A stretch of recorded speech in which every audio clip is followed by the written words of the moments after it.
Baik, terima kasih.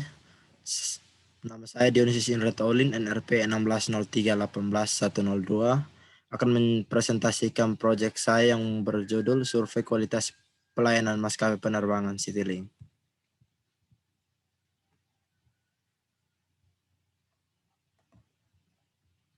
Yang pertama adalah latar belakang. Seiring berkembangnya zaman, transportasi di Indonesia semakin diperlukan bagi semua kalangan. Keberadaan sebuah sarana transportasi dalam kehidupan manusia ini menjadi cukup signifikan karena sebagai penunjang kelancaran kehidupan. Salah satu jasa transportasi yang digunakan oleh masyarakat saat ini adalah transportasi udara. Salah satu perusahaan yang memutuskan untuk ikut bergabung dalam industri penerbangan dengan harga murah adalah PT Garuda Citylink. Sebagai anak dari perusahaan PT Garuda Indonesia, Citylink mengkhususkan diri dalam penerbangan murah atau dikenal dengan low cost carrier. Dengan berbekal nama besar Garuda Indonesia, Citylink mencoba menembus segmen pasar baru yang mengincar harga yang murah, bukan untuk mencari kenyamanan atau gengsi. Padahal selama ini Garuda dikenal sebagai penerbangan berkelas yang menawarkan kenyamanan. Kemudian selanjutnya adalah rumusan atribut layanan. Nah, untuk rumusan atribut layanan ini terdiri dari 5 dimensi. Yang pertama itu Tenge Bells yang memiliki 5 atribut layanan, yaitu kondisi fisik pesawat, kelengkapan fasilitas, kebersihan dan kenyamanan, penyejuk ruangan, kebersihan toilet yang tersedia di pesawat. Kemudian dimensi yang kedua yaitu reliability atau keandalan. Nah, atribut layanan yang dimaksud adalah kemudahan menjangkau tempat duduk, kesesuaian fasilitas yang diterima dengan yang ditawarkan sebelumnya. Kemudian dimensi yang ketiga adalah responsiveness, yaitu atau daya tanggap. Atribut layanan yang dimaksud adalah kecepatan waktu pelayanan, kecepatan tanggapan pihak manajemen dalam menghadapi keluhan dan kritik pelanggan, kemudian kecepatan tanggapan karyawan dalam memberikan bantuan yang diminta pelanggan, kemudian kemauan pramugari dalam menghadapi feedback dari pelanggan, kemudian tanggung jawab manajemen maupun pramugari dalam proses pelayanan. Dimensi yang keempat adalah asuransi atau jaminan. Nah, atribut layanan yang dimaksud adalah kemampuan pramugari dalam menyampaikan kualitas layanan yang ditawarkan kepada pelanggan, kecepatan pramugari dalam membantu pelanggan, reputasi maskapai penerbangan di mata masyarakat, keramahan, kesopanan, dan sikap bersahabat baik pihak manajemen dan pramugari terhadap pelanggan. Kemudian dimensi yang kelima adalah empati.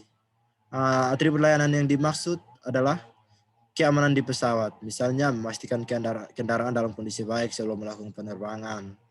Kemudian kemudahan pelanggan menghubungi dan berkomunikasi dengan karyawan.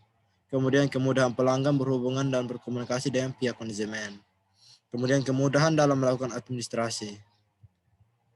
Selanjutnya adalah pembuatan dan distribusi kuesioner. Nah, ini adalah salah satu contoh kuesioner yang saya buat. Ini yang bagian pertama itu mengidentifikasi responden. Nah, ini salah satu contohnya itu identifikasi dari jenis kelamin, status pekerjaan,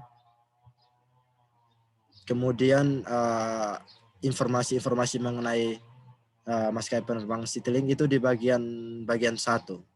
Nah, contohnya seperti ini.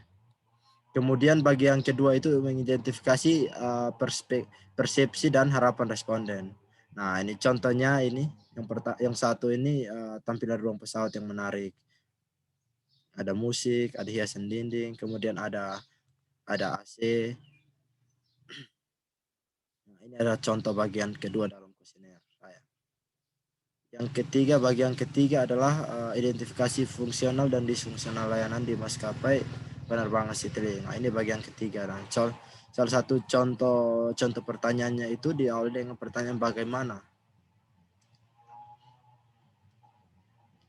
Nah, kemudian ini adalah analisis dan diskusi. Ini perhitungan gap tiap atribut. Nah, yang di sini rata-rata semuanya gap negatif. Yang gap positif adalah responsiveness 1 dan assurance 2 dengan nilai gap 0,23077 dan 0,15385. Dengan rata-rata nilai kepentingan 3,8077 dan 3,6923. Nah, selanjutnya ini adalah analisis Kano dan perhitungan Kano seperti terlihat pada layar. Selanjutnya adalah analisis integrasi SERVQUAL dan Kano. Nah, di sini berbeda dengan sebelumnya. Di sini ada penambahan Kano dan bobotnya masing-masing dan adjust importance. Nah, dari sini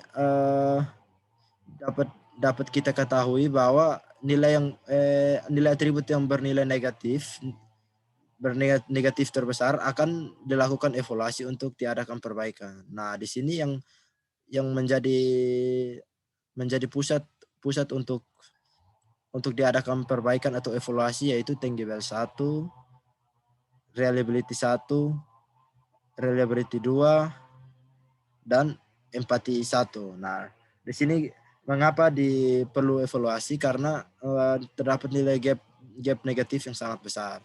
Jadi perlu dievaluasi untuk dilakukan perbaikan. Kemudian ini adalah analisis QFD dan HOQ-nya. Kemudian yang terakhir adalah penutup. Nah, kesimpulannya yang pertama itu berdasarkan hasil analisis deskriptif pada penilaian variabel tangible terhadap maskapai penerbangan Citylink diperoleh total rata-rata nilai sebesar 4,514 yang termasuk dalam kategori baik. Kemudian yang kedua berdasarkan hasil analisis deskriptif pada penilaian variabel quality of personnel terhadap maskapai penerbangan Citylink diperoleh total rata-rata nilai sebesar 4,086 yang termasuk dalam kategori baik juga. Yang terakhir adalah saran. Nah, yang saran yang pertama, hasil dari penelitian di atas atau hasil dari analisis kuesioner di atas ada beberapa kekurangan pada variabel tangible seperti kebersihan toilet dalam pesawat, agen penjualan yang sulit ditemukan, dan konsumsi untuk penumpang. Maka dari itu maskapai penerbangan Citylink diharapkan lebih memperhatikan kepuasan konsumen melalui peningkatan kualitas dari variabel tangible. Kemudian saran yang kedua adalah quality of personnel. Nah, pada variabel ini semua mendapatkan nilai yang baik, tetapi masih ada yang harus diperhatikan yaitu pelayanan pada agen penjualan tiket. Nah, beberapa konsumen merasa pelayanan agen penjualan tiket tidak kurang ramah. Nah, maka dari itu untuk perusahaan harus memperbaiki pelayanan pada agen penjualan tiket. Sekian presentasi dari saya.